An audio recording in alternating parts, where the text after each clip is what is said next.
All right, I think we are live. Hey guys, hey David, hey Emily, how are you guys doing? Pretty Good. good. How are you? Doing well, doing well. Let's make sure that we are live. I think we're live. Well, guys, we are back with a special edition of NOMBERG Law Live. And a few weeks ago, David and Emily spoke with me about their, just before going on their trip to Israel on Birthright. And they've both been home a few weeks, and I wanted to catch back up with them to talk about their experience. So thank you guys for making a few minutes of time this evening. David, I think you're still mute, but let's start with you, Emily. How was your experience overall? What did you think about this trip? Obviously, it was a lot of fun getting to go back to Israel for the third time, and I had a great time, learned a lot, saw a lot. I guess my only complaint was that I'd done a lot of those things before because it's a pretty touristy trip, but I still got to meet a lot of really cool people from around the country and a lot of people in Israel, which was really great. Excellent, excellent. And David, what about your overall assessment? What'd you think? So, a lot along the lines of what Emily said, I enjoyed going to a lot of the historical sites again, especially in Jerusalem. I enjoyed the hikes and just being outdoors for such a long time. And one of the things I liked a lot was wherever I went in Israel, I'd see people I knew from home. So, I thought that was really cool to be thousands of miles away and still constantly seeing different people I knew from different parts of my life at home. Well, good deal. We've got a few people watching. Hey, Eva, we've got Margaret Wilson. Appreciate you guys tuning in for a few minutes. And if you've got some questions along the way about Israel or this experience with Birthright, hopefully Emily or David will be able to chime in and give us a couple of good information, good piece of information. Well, guys, talk to me, having been there in the past. Um, but not having been on Birthright, I know you guys knew the itinerary going in, and as Emily said, she had done a lot of these things, but it was probably a little different experience being there with your friends, not with just your family this time. But were your expectations going in? Do you think you had, I guess, established some expectations, and then do you think they were met? Do you think overall that the trip was worth it for you and the experience? Either one of you. David, you go.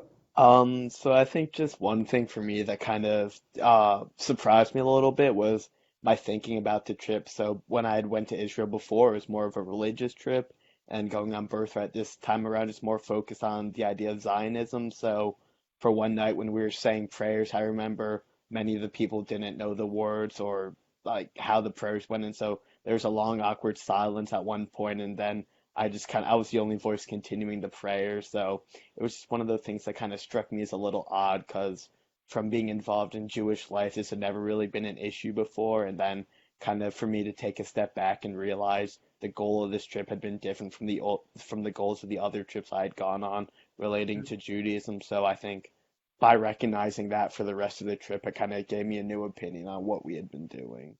Let me ask you real quick before we get to you, David. I assume that the kids who were with you on this trip were all different. The commonality was all the kids were Jewish, but not everybody's either childhood experiences or their family um, religious observations were the same. Is that a fair statement?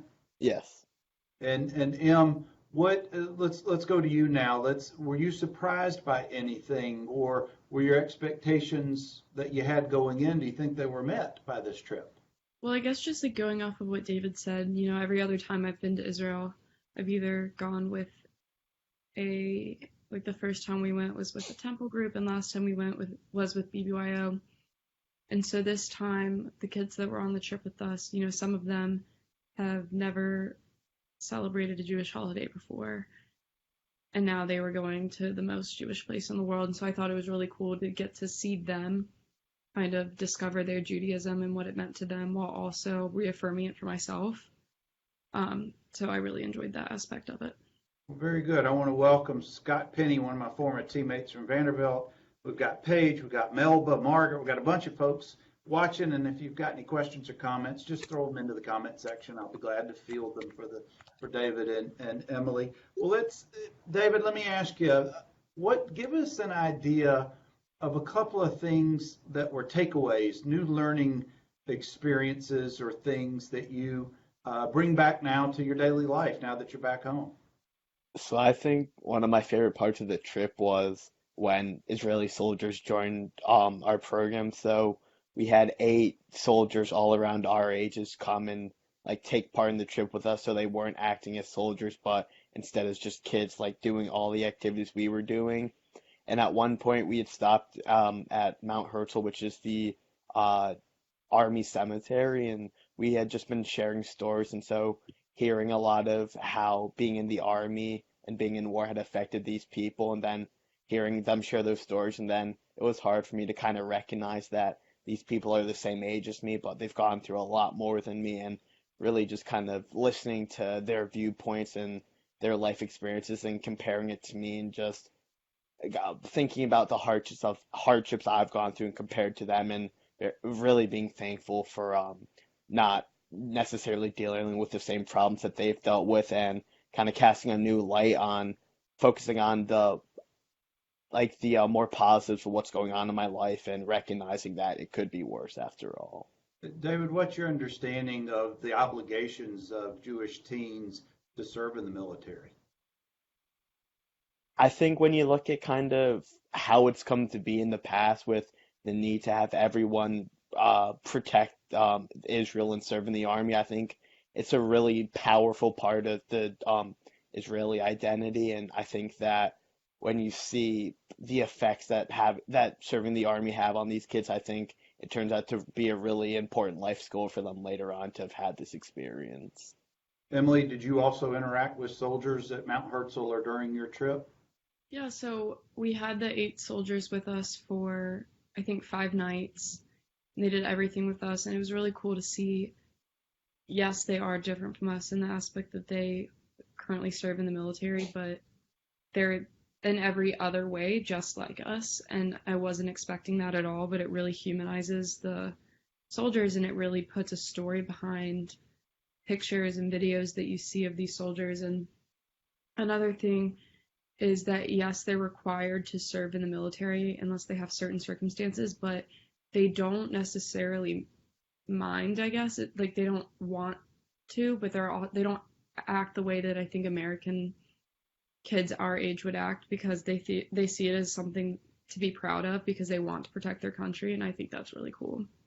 And their parents and grandparents and maybe even their great grandparents all served Right. as well. So I guess It's just something they do.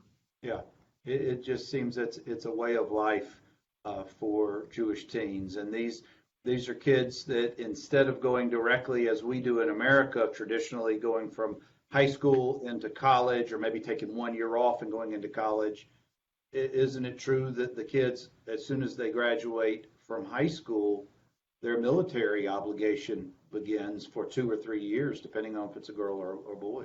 So yes and no, because they do have some of them go into particularly boys sometimes will go into a 1 year kind of gap program where it's like a communal living type thing. But most of the time, yes, men will go for 3 years and women will go for 2 years and 8 months. And at the end of that commitment, if you guys, and tell me if you don't know, do they then have an option to make it a career as opposed to just serving out your 2 or 3 year requirement? Sorry, You guys you kind ever? of cut out. I didn't hear what you said. It That's cut out. okay, yeah. My question was, if you guys know, I don't know if you communicated with any of the soldiers on your trip, do they have the option to make military a career for them as opposed to Yeah. just doing their 2 or 3 year stint? Yeah, so after they're finished, they have the option to stay, and at that point they would have, a big increase in salary and more responsibility and the chance to kind of climb in the ranks. But I think a lot of them are eager to get out and travel. That's something that most of the soldiers on our trip talked a lot about, was getting to travel after and go see as many places in the world as they can before they start with the rest of their lives. I see. Well, that's certainly understandable. David, let me ask you, what was some of the highlights for you on the trip? What are some things that really something that you came home and immediately had to tell your family and your friends, and something that'll stick with you forever? I think besides the relationship I'd made with the soldiers, I just, like I said before, going to the Western Wall and walking through Old Jerusalem is really such an experience for me. And my mom has been to Israel, my dad's never been, so just explaining to him how like you act at the wall and how everyone else is acting, and it's very like a joint exercise for all the men together to pray, regardless of where you're from, regardless of who you are, and just that camaraderie that you feel with all these strangers when you get there is really a feeling I'd never experienced before. And to experience it twice is so special, and it's one of my favorite memories of my life. And what about you, Em? What's some of your best memories from this trip? Um, like David had mentioned earlier, I really got to see a lot of people that I have not seen in a very long time while in Israel. Now, I kind of ran set the tone for that. Who are these people? Who are you referring to? I ran into people that I went to BBYO summer camps with in ninth grade and haven't seen since then. In the most random places, I probably saw at least 2 to 3 people I knew from various points in my life, whether it be BBYO or, temple or whatever, every single day while we were there. Wow. And I, So I thought that was really special. Very good. Well, for those of you just joining us, I want to welcome Eddie and my buddy Goose and Brigitte and those of you watching us. I'm talking with David and Emily. They've been home a couple of weeks. They were in Israel earlier this summer for Birthright, which was about a 10-day program for Jewish teens. I believe ages like 18 to maybe up to 32. I think they've extended it up to 22 that. for our trip. Excuse me, 22. Thank you. And it's a trip for Jewish teens to go on. And we're talking about David and Emily have now been home, and we're going through some of the highlights for them. Emily, this question is for you. Is if you talk to a family or another teen who's never been and they're nervous about going, what would you tell them is to kind of calm down any fears or take away a little bit of the nervousness about your experience being over there? I would say for someone who's never been, that going on Birthright really is the perfect way to go for the first time because it's a very stress-free. No one has a lot of expectations of you to do certain things while you're there, and you also have a decent amount of freedom to kind of do your own thing, and you really get to see the country in a touristy way, but also you meet people from all over the US on your trip, and you meet Israeli soldiers, and so you really get a little taste of everything. And I think they do a good job of covering the most important parts of what you would want to see. So I think that's why Birthright would be really good for someone who's never been. Well, David, I'll come to you in just a second. But Emily, and y'all's group, were y'all in the same group, first of all, you and David? Yes. And how many college age kids were in your group? I think we had 38 And around then there. how many leaders, or I'm not sure the term for it, but There how were many? two, so you have two staff leaders, one of which had been out of college for a couple years, and one of which just graduated college. And then we have one Israeli tour guide. And then, okay, and one Israeli tour guide. Now, did you have soldiers or any armed protection with you? We Security? had a medic, but well, they called him our medic, but he was really our security guard. And he was with us the whole trip. And then when the soldiers came, they did not have their guns with them, so they weren't any form of. And They were there for the vacation. how old was the medic? He's 22. So just a little bit older than you guys. David, I'm coming back to you, but I want to, Eddie in New York, by the way, Eddie, I want to thank you for all that you do. I know you represent victims and their families of 9/11, and I see what you do on social, and I want to thank you for all the work that you do on their behalf. Eddie's comment was, my daughter is there on Birthright right now. Well, excellent, Eddie. Do you know what part of the country that she's in? And Eddie also says he was nervous because of the issues in Iran right now, but after speaking with people who have gone, he was more relaxed. Have you heard from your daughters since they've been there, Eddie? I'd be curious to find out. All right, David, let's switch now to you. What would you tell you heard what Emily said, and you can't copy her, but what would you tell to prospective friends or family who might come to you and say, David, we're real nervous, we've never been, but our daughter wants to go and relax us, calm us down a little bit. I think like with any traveling, there's worries about where you're going and the safety there, but I think just for Israel, it's such a once in a lifetime opportunity, and when you're there, you really aren't thinking about like all the trouble that you hear on the news or like really how Israel is displayed to the rest of the world. It's really like not even a thought in your mind. You see soldiers all the time, you see them with their guns, you just going about their days as usual, and it just really doesn't occur to you that the problems that are being kind of conveyed to you through the media, through the news and all that, it really just doesn't seem relevant to you at all because there's so much going on. There's so much happiness from the people. There's so many different types of people, so many different religions, nationalities, and just from all walks of life. And I think just that experience alone really outweighs any of the possible worries you could have going on a trip like that. Gotcha, gotcha. Eddie responded, thank you, David. He says, yes, they have been to the Golan Heights, Tel Aviv. They're having a ball, and I only had to send money once. That's very funny, Eddie. Don't worry, you're going to have to send it again at some point soon. All right, Emily, I got to ask you, what was your favorite food? Where'd you get it, and why is it your favorite food while you were there? Ooh. Okay, when we were in Tel Aviv, we had a couple hours to do whatever we wanted, and that included getting lunch. And I can't remember the name of where we went, but we found, or actually a friend of ours on the trip who has family there, so she knows where everything is, took us to this little restaurant, and it was like a pita that had steak and eggs in it, and it was amazing, and it was my favorite thing, and I can't remember the name of it, but I will find it out and Was it let kind of you like, know.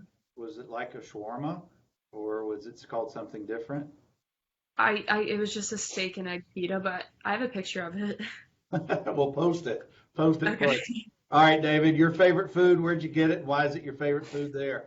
So this is pretty unorthodox for an Israel trip, but when we were in the Carmel markets in Tel Aviv, my friends and I actually stumbled upon what we were told was the only Mexican restaurant in Tel Aviv, and it honestly was just the best Mexican food I'd ever had in my life. The owners of it were one Mexican man and one Argentinian woman, and so I'm a Spanish major, and just it was really cool to be in Israel and be to speaking Spanish to these people and hearing their perspective on what drew them to Israel to open up a Mexican restaurant in a place very far away from both of their homes, Oh, and the wow. food was just terrific. So that was Wow, a lot wow, of wow. fun.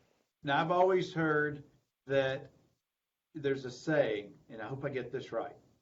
In Jerusalem, you pray. In Tel Aviv, you play. And in Haifa, I think that's where you work. Yeah. I don't know if those are the nicknames or the reputations that they have, but I want you guys to tell me where, what's Tel Aviv, what United States city, in your opinion, is most similar to Tel Aviv? New York. Emily? I don't say that because of the beaches. Okay, besides the beaches. I would say, I don't know, maybe one of the beach towns in California. Okay. What about Because Jerusalem? it is a party city, but there's also beaches and a lot of culture behind it too. It's actually the number one LGBTQ travel destination in the world. So it has that, and it has like amazing food, amazing markets, and all of What about that. So it's kind of like it would. Um, what about Jerusalem? Is there any comparable cities you've ever been to or familiar with? I'd say in terms of kind of the historic aspect and along with the working and the political aspect, there's some resemblance towards a Washington D.C. type, but I think it's really just uncomparable to it. yeah, you can't really compare it. Well, let's do it this way. You guys really have been all over the country. Are there any particular areas, whether it's north or south or wherever it is, that kind of reminded you of cities you visited or lived in the United States?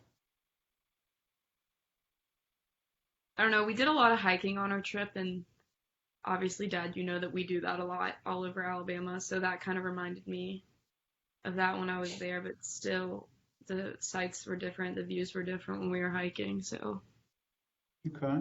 All right, guys, we're getting close to the end. And for those of you who are just joining us, I'm talking with David and Emily. They're back from their trip in Birthright, and we're just kind of recapping a little bit about their experience.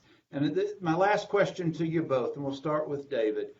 David, it's a two-part question. One, would you go back? And if the answer is yes, tell us why you'd go back and what you'd want to do differently or where you'd want to go differently from an experience standpoint in the country. Yeah, yes, I'd very much like to go back soon. I'm already working on a plan for that. But I think even for my third time, I think I definitely would want to see Jerusalem again. I have not been able to go to Haifa, so I'd like to do that as well. And then I don't know. I think the ability to find a driver like a bus and really, since it's so easy to go throughout the country, I think just kind of spending a few days going up and down the country, I'd be able to see a lot of the things maybe I hadn't seen before, or have more time to see what I'd already seen. Eddie just brought up a great point, and I should have asked you guys, did you both go on the sunrise hike up Masada? Yes, we Yes. did. How, on a 1 to 10 scale, is it rated? I mean, it's the best. You start at 3:30, 4 o'clock in the morning, but nothing compares to watching the sunrise over, like on standing on top of Masada watching the sunrise. You can't beat it. You really can't. And is that just a memory that's just ingrained that you'll never forget? Yeah. All right, Em, let's go to your There's- question. Your Um, question is, well, I know the answer is you want to go back and you're ready to go back today, but when you go back, what do you want to do that you haven't done previously? well, I have a lot of friends that are living in Tel Aviv this summer for the entire summer and have internships there, and that is something that I wish that I had been able to do this summer or next summer or whenever I get the chance because every time I've gone to Israel, I've gone with a tour group, so I've had a very tight schedule. You only get an hour to do this, an hour to do that, and I'd really like to have the chance to be in Israel and not be confined to a schedule and, go spend the day on the beach if I want to or go do whatever I want to do. I've seen most of the country, so I feel like I could go if I go back or when I go back, I can go wherever I want, but then I'd also, just really like to be able to hang out and just enjoy like the culture and feel like more ingrained into Israeli society as opposed to someone just being there for a visit. Excellent, excellent. Before we hang up and finish our discussion, I want to welcome Sydney, I want to welcome Stephen, and I want to welcome Edward for joining us for a little while.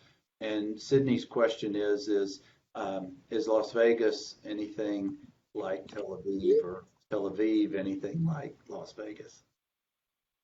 Well, Sydney, you've been to Las Vegas and I have not, so I've never I can't been to really Las tell you Vegas. that. I think she just means from a sights and sounds and how vibrant that Tel Aviv can be at night. I know there's Maybe areas. nightlife at Tel Aviv, but Well, guys, I can't thank you enough. I appreciate you coming back after your trip and sharing your experiences. And I'm going to leave you each to tell me one thing that might be a little unique, something that maybe people who have been to Israel or never been to Israel, that's just a little bit different about your experience. You've told us how comfortable you've been when you were there, that you really liked the experience with your friends. But what's something, and um, it could be very mundane. I mean, what's something that caught your eye when you were walking around the streets in Jerusalem or in the Golan Heights or wherever? So just for me, one of like my favorite parts of the trip actually was a time spent on the bus, and so we'd have a lot of like 2.5 hour drives, and a lot of people would sleep or talk. I took a lot of time to just put my headphones in and look out the window and look at all the sights we were driving by, and just like how beautiful a lot of it was, and how unique it was to looking out the window when I'm driving back in the United States. So I really enjoyed doing that. And what about you, Em? I have two things. So one, I just really recommend going with your friends, like your best friends, because it really enhances your experience. Because the past two times I've gone with friends, and it's really made it just that much better. Also, I just really like the way that people in Israel are a lot more laid back than they are in the US. And so there's a generally more calm kind of feel while you're there. And I really like that everyone is very relaxed and just easygoing. And I think that's really cool. Very good. Well, guys, thank you again. I'm glad you had such a great experience, and thank you for sharing your experience with everybody tonight. Hope you guys have a great rest of your week, and happy July 4th. Thank you.